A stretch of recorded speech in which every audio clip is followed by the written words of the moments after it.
I think Jo would be really pleased to be here. She was with us a couple of days ago in London at the London premiere, where it poured down with rain, something wicked. And hail, too. I mean, hail in July, what is that? But Jo was there, and she said to me she thought this was the best yet. So. Now, which film is your favorite? I like them all for different reasons. I mean, each film is the film in itself, but also is a different part of my life. I can look at scenes and remember where I was and what I was doing around that time. So this film is very special because he was born, my little baby boy. Thank you very much. And he is my finest production. Absolutely.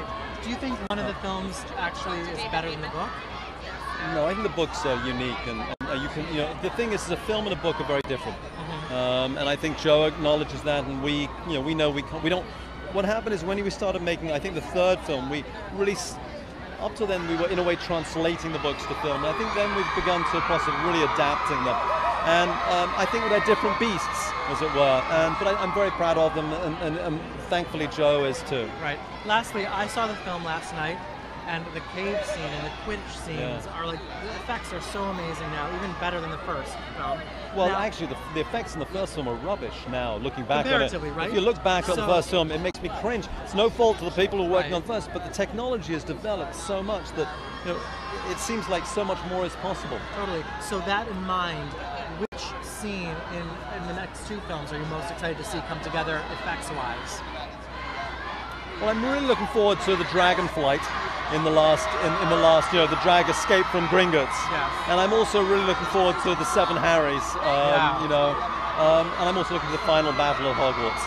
Yeah. From an effects point of view. But what I love about Potter is not really the effects or really the fantasy, but is the characters. And I love Harry, Ron, Hermione, Neville, Seamus, Luna, etc. Are we going to see that scene where Harry goes to that white space and Dumbledore is there and that's all? That's planned. Really? Awesome. Cool. One last question, really quickly. So the film's been postponed for a while now, and now it's finally being released. Do you feel like the postponement has helped the film? Like, were you able to do more edits than... No, inevitably when you get more time you tinker a little bit, but the tinkers were so minor, and they really were. I mean, it was literally a frame here, a frame there, just with the director's prerogative, just keep playing if you can. It's been weird for us because we're on to the next film, so to come back and talk about 6, it's a nice little break, but it's a little weird because it's behind us now, and we've moved on, we're really deep into 7. Thank you. When does 7 wrap?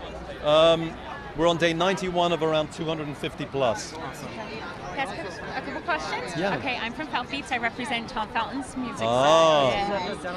What is the favorite Tom scene that he filmed in this? I think he's great in I think he's great in every scene, actually. I love him up on the top in the conversation with Dumbledore in the tower. I love him in the fight with Harry when he becomes unhinged. I think he's great. Okay, any embarrassing stories you want to share about Tom? Freddie, you are the hottest part. No, but I tell you the thing about Tom. How does it feel? Tom is the best ambassador you could ever ask for Potter. He did the most incredible thing. I'll never forget on the third film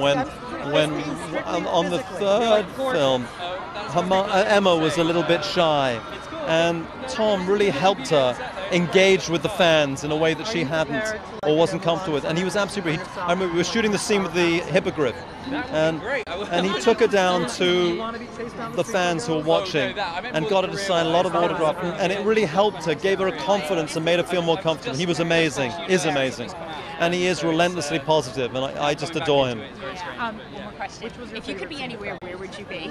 If I could be anywhere? Yes. Here. Here?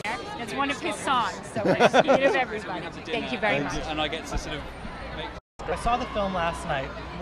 We saw Fox fly. Why cut the funeral? That was a really difficult decision. The funeral was in and then out and in and out in the script. So wait, in the script. In the script, no not in the movie. DVD extras? No DVD extras. And you know what happened? It's all about the rhythm of the storytelling within the movie. The funeral in the book was one of my favourite chapters. It's elegiac, it's moving, it's epic, it's haunting, and the moment when Fawkes sings is very, very beautiful. Now, when we were developing the screenplay, it felt when Dumbledore died, and we had the scene in the courtyard, and they extinguished the dark mark, we reached a moment there that was very moving, and then we put the funeral in. It almost felt, in the movie, not in the book obviously, in the movie, that we were suffering from endiitis. Right. It kind of felt we'd reached a pitch with the audience and with the movie that just felt right. And then to have another scene which was about grieving and letting go, it felt overextended. You know, so it was a really tough decision. When you lose something as important as that, you don't do it lightly, you do it very, very carefully. And rhythmically, it just felt right. Also, I thought book 5 was very slow, and then you made it really exciting and fast as a film, and I thought book 6 really moved, but I thought it was slower as a film. Was that something that you just like did in editing and transitions, or did you want to make this more emotional because of where it peaks at the end? Yeah, I wanted to just take a little more time over Half-Blood Prince, you know, and to sort of enjoy the journey, enjoy the characters a little bit more. I mean, I love doing Order of the Phoenix. I'm very proud of that film and the energy and the viscerality. Half-Blood Prince is a slightly different rhythm, you know, and it was important for me to sort of try a different stroke with it, ultimately. And so, you know, it turned on character and humour, and I think that was the right thing. Awesome. Yeah, cool, man. Thank you so much. Congratulations. Thank you. Hey, guys.